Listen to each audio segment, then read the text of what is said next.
Presidente da República José Ramos Horta sai orador e a Conferência Nacional Eleição Pacífica nebe o tema a fraternidade humana como fator essencial para a consolidação da cada paz de estabilidade democrática.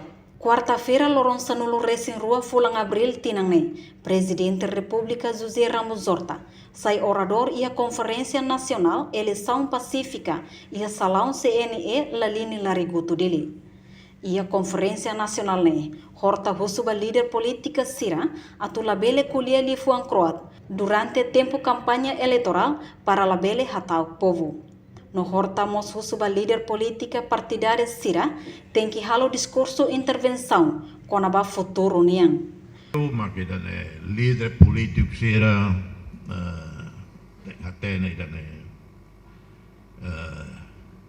ita tu ne hawari rai barak e timor mo líder nebe kuliah hakila croat demais ou quando kuliah hakila croat demais e povo ida que trauma a conflitos tinanyalarang sira tau e sira CSA os líder tambah tenona, né? Quando o líder circulia marcar as demais, depois membros sira, né? E bairro, bele influencia os mensagens, né? E sira entre sira e bairro partido o né? Sira começa bele e lá povo cesa, os líder sira ve, kulia, hakila, ataca todo sai. Itare resultado eleição seria kotuk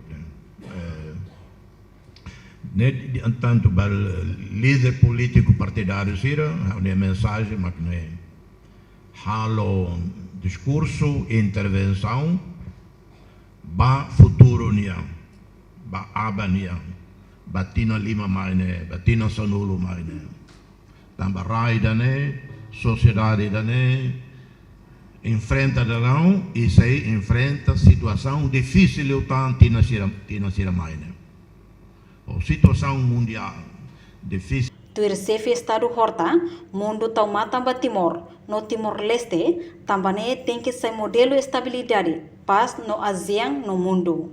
Reportagem Domingas Amaral, Epifânia de Carvalho, Televisão Timor-Post. Janela Informação by Emma Hotu. Atuheta informação atual dia cliu kita haluha hane botão subscribe, like, halo comentário no fahet tutang ba media sosial Hotu.